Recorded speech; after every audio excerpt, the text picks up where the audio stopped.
Leela avatars of the Supreme Lord. According to our Vedic literature, there are 6 categories of avatars. One of them is Leela avatars.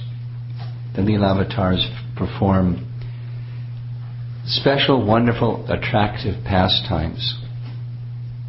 Guna avatars, Manvantar avatars, Shaktyavesh avatars, Yoga avatars, Guna avatars, and Leela avatars. And the Leela avatars are most well known and very attractive. And amongst the Leela avatars, Ramchandra is very popular.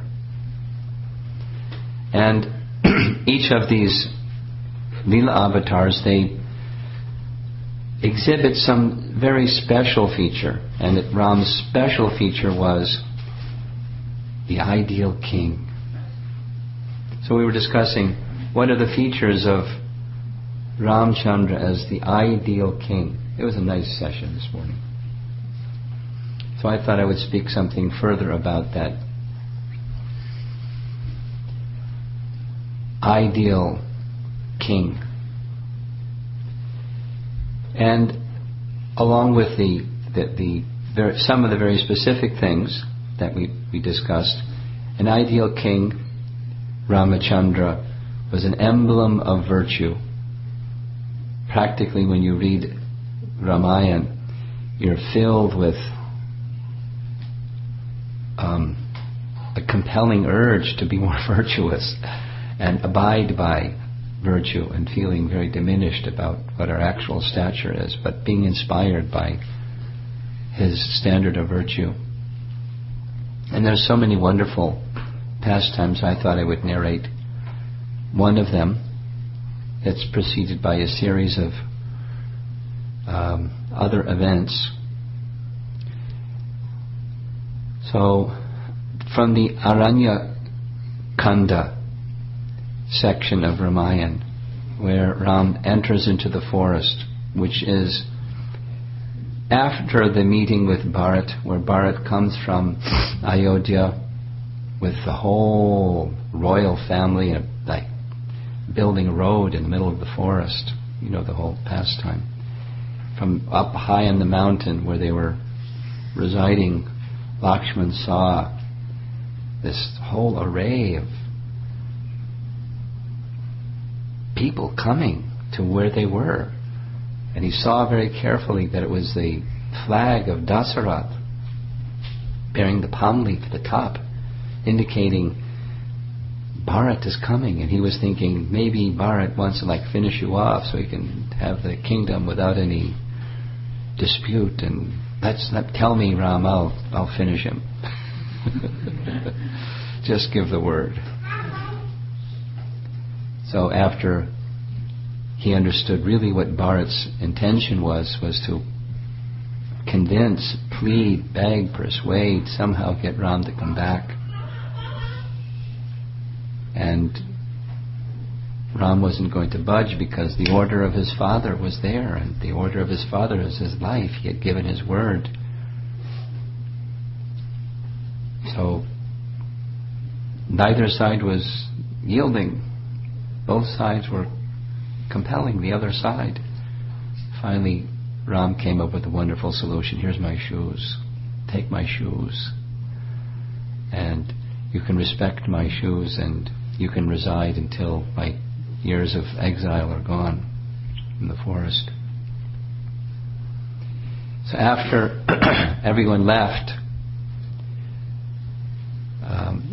hearing that his father had departed from this world, and having that big emotional exchange, he wanted to not remain in that same place, and he entered deep into the forest. So the scene of Aranyakanda opens with Ram, Lakshman and Sita moving through the descriptions of the beautiful forest, and they came upon one hermitage of sages, and herds of deer and flocks of birds, and just tranquility and peace and beauty, natural beauty, far different than the pomp and splendor and regal opulence of Ayodhya.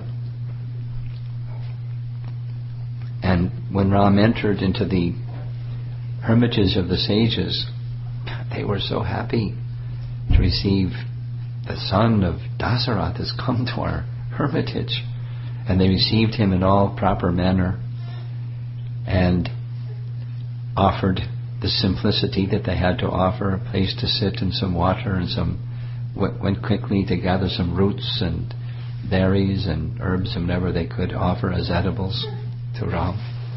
He spent the night in that ashram. They requested him to just stay here with us, and he declined, saying, "This is my part of my life to move from place to place in the forest," and he left. And again, moving through the tranquility of the amazing forest scene of Dandakaranya, suddenly that was interrupted by a very shocking sight. Viradha, this misshapen, huge as a mountain, with a large mouth and big deep-set eyes and disfigured body, roaring when he saw Lakshman and Ram and Sita in his forest.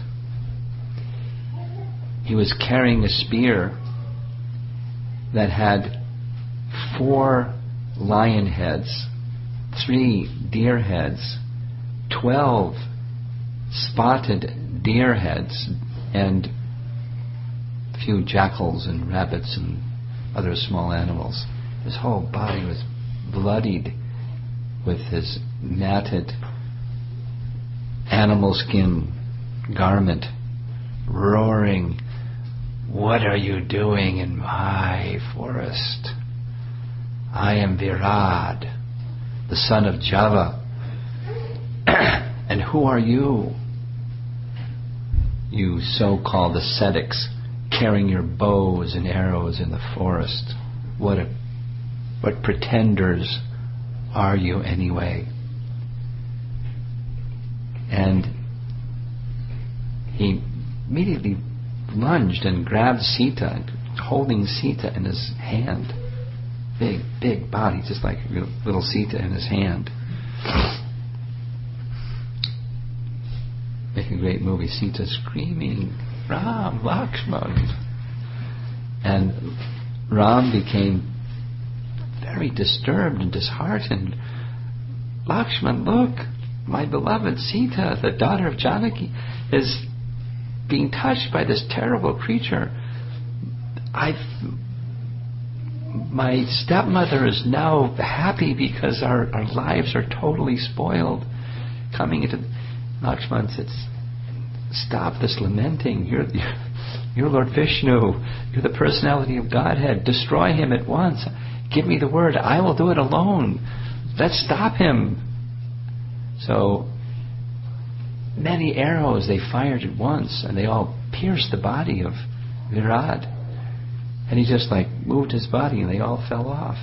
He just shook his body.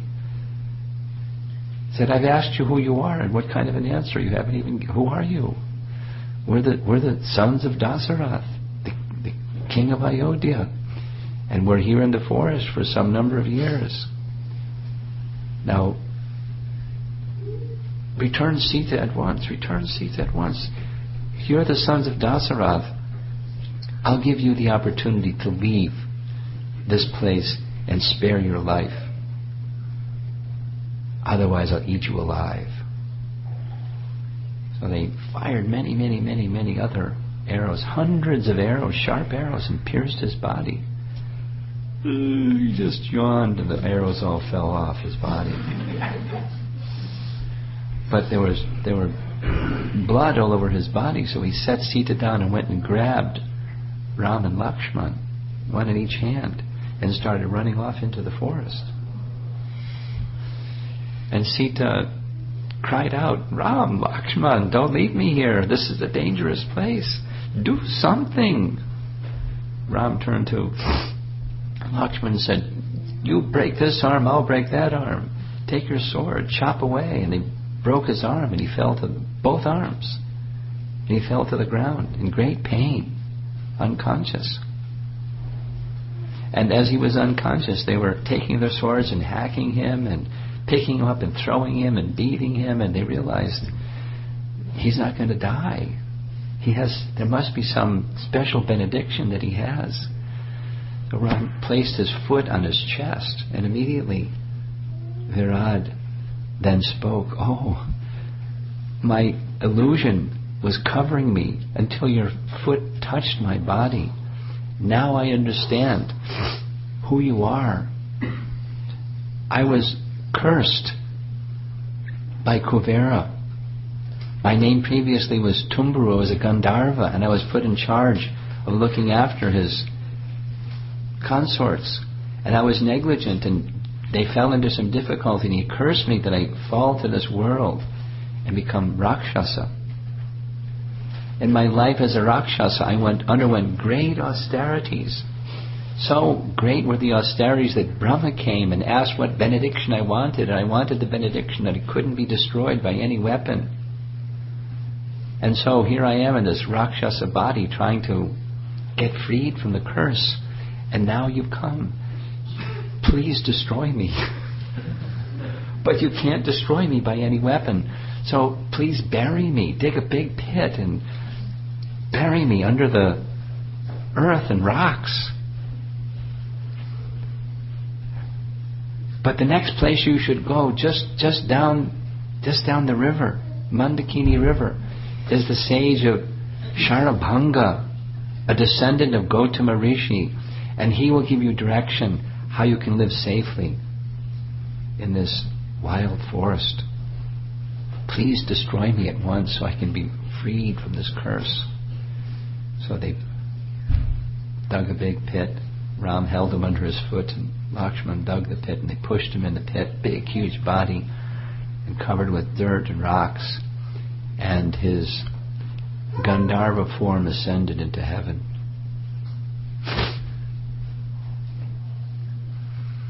So following the direction of Virad, they headed in the direction he had indicated, 12 miles away in the forest is Sharabhanga's ashram. And as they were approaching Sharabhanga's ashram, they saw in the distance something very mystical. They saw a golden, luminous chariot hovering above the ground, and this majestic feature person speaking with a sage. And Ram said to Lakshman, "This may be a trick of the Rakshasas. You stay here and protect Sita. I'll go and investigate." And as he was approaching, both the parties turned, and they saw him coming, and the majestic person ascended to the chariot and left. And the sage came running quickly to receive Ram and said, "Oh, Ramachandra, you've come." And Ramachandra said, "Who are you?" "I'm Sharabhanga." Who was that other person? "Oh, that was Lord Indra. Lord Indra had descended in his chariot and was inviting me, 'Come at once to the heavenly region. You're such a pious soul. You're destined to attain and ascend the heavenly realm.' And I told him, 'No, I want to wait until Ramchandra comes.' And then you came. And so Indra left, saying, 'It's not time for me to interact with Ramchandra yet. It'll happen later. So please come to my hermitage. My life, my goal of my life is now fulfilled because of your presence.' Sharabhanga brought him to his ashram, received him with royal honor, although it was just a simple hermitage. But whatever the facilities that he had, he lavishly offered, because he understood he wasn't just the son of Dasarath, but he's the personality of Godhead. He said to Ramchandra, "Throughout my life I have been engaged in austerities, and from these austerities some merit has come, and I'd like to offer them all to you. Please accept." Just like that. Ramchandra said, "This is very kind of you, but it's my duty living in the forest under the order of my father that I should earn my own merit. And so, may peace be with you, and you retain all of your own merit. And may you ascend into the higher realms and live in peace." So Sharabanga accepted that benediction of Lord Ramachandra, and just by his will, right in front of the eyes of Ram and Lakshman and Sita, he left his body, and a small angelic form ascended into the heavenly regions. The others who were members of the hermitage of Sharabanga, because he was a very great personality, there were many other persons who were taking his association in the forest.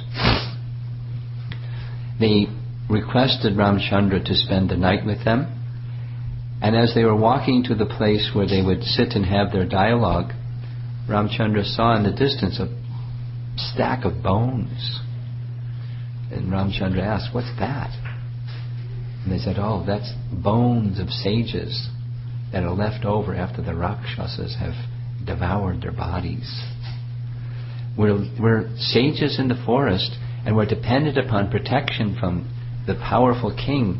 If you would be so kind, while you're here in exile in the forest, if you could relieve us of this terrible curse of the Rakshasas. Not only we have difficulty performing our sacrifices and austerities, but even just living here is very dangerous. They roam at night and just devour sages at will."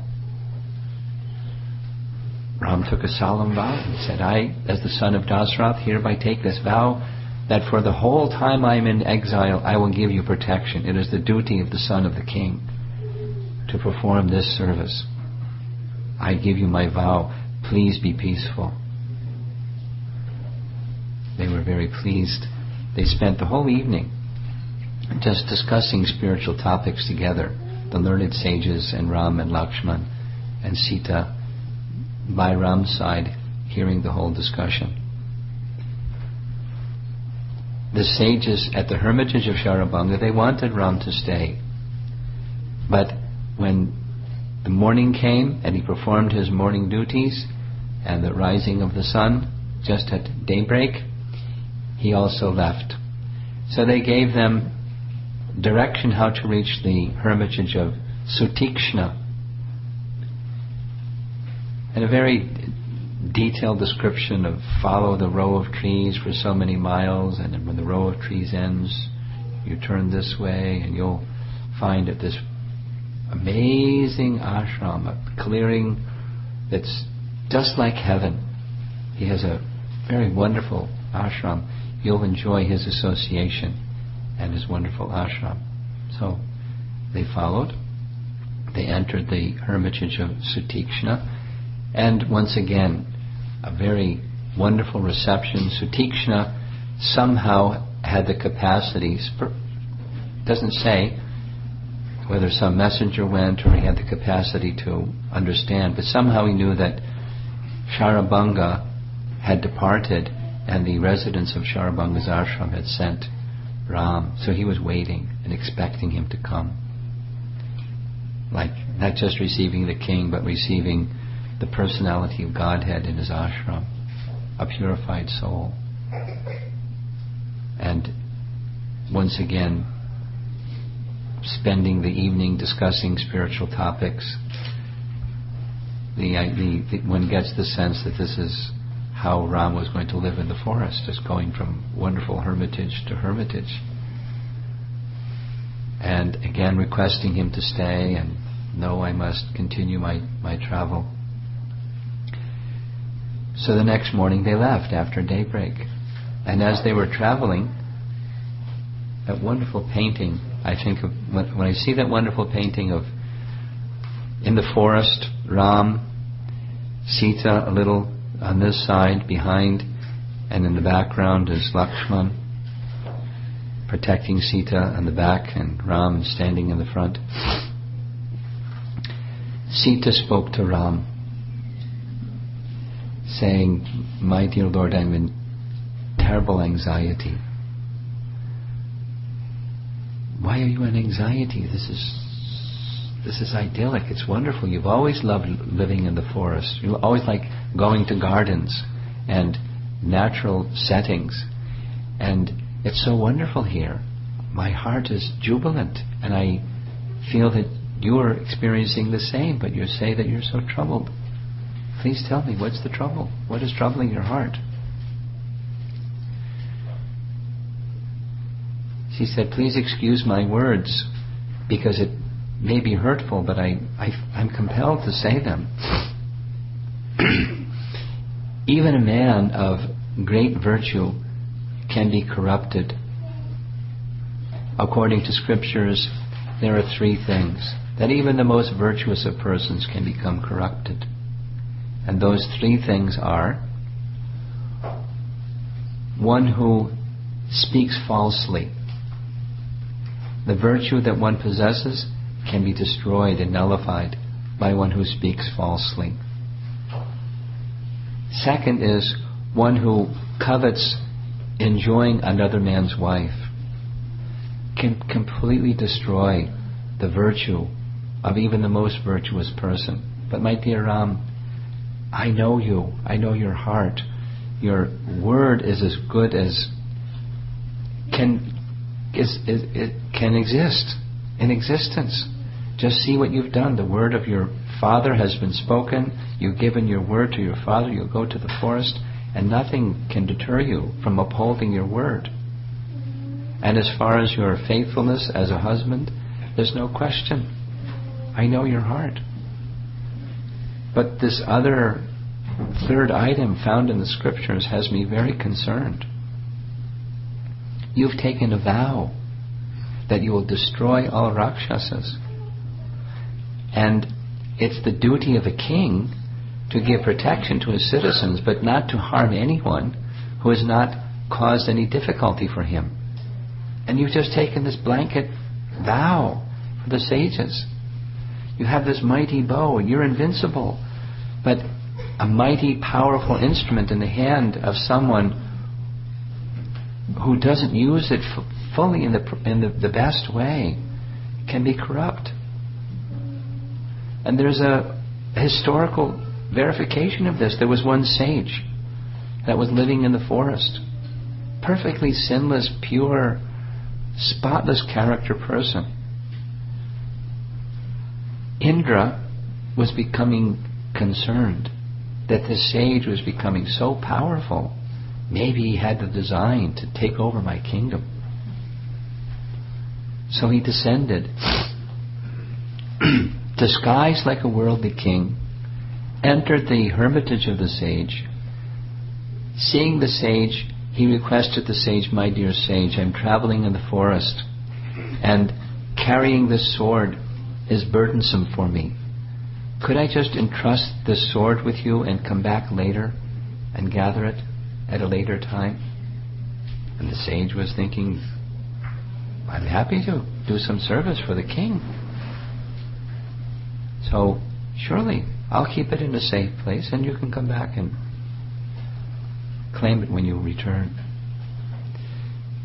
"Thank you very much." So Indra left. And the sage, because he's very truthful, he wanted to keep his word. And so, when he went to take his bath, he carried the sword with him to the river. When he went to gather berries and herbs and roots in the forest, he took the sword with him. In fact, wherever he went, he was carrying the sword with him. And after some time, just by having the sword in his hand, his merit left him. And he used that sword and inflicted pain and suffering on other beings just because of carrying the sword. And Ram, oh mighty Ram, you have powerful bow and powerful sword, and here we are in the forest as mendicants, but carrying there's this bow and this sword. Now you're making this pledge to the sages that you'll destroy all the Rakshasas. It gives me great concern. All your virtue may be taken away. by having power and not properly using it. And then she began weeping. I don't want to speak this way, but my heart is disturbed.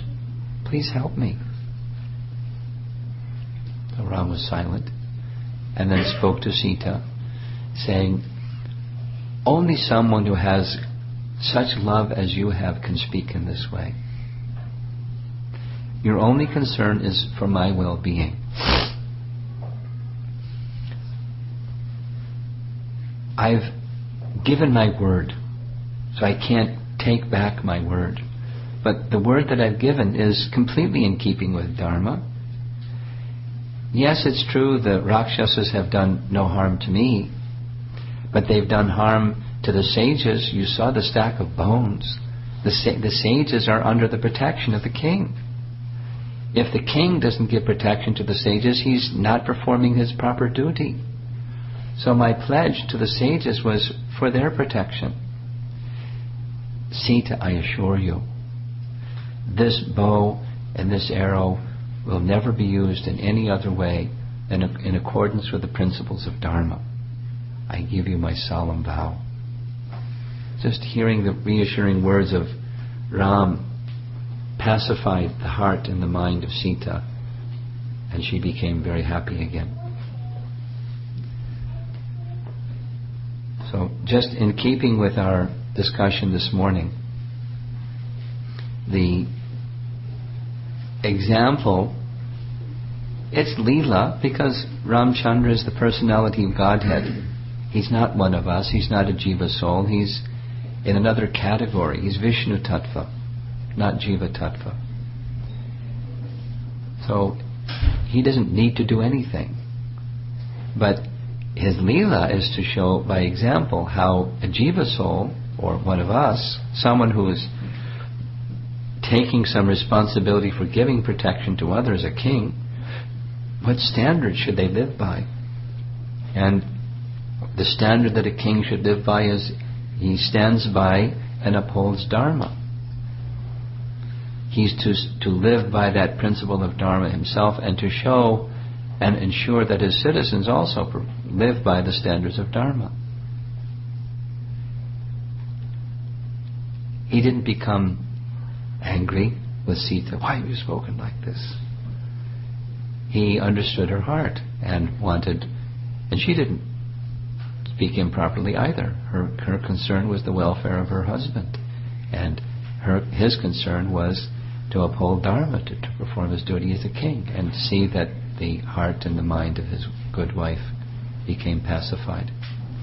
So the practical instruction for us is these three things are certainly things that we should carefully avoid in our lives, whether you're a king or a citizen of the king in the kingdom. Always abide by truth, speak only the truth and abide by truth. Krishna established the same as well by his Leela.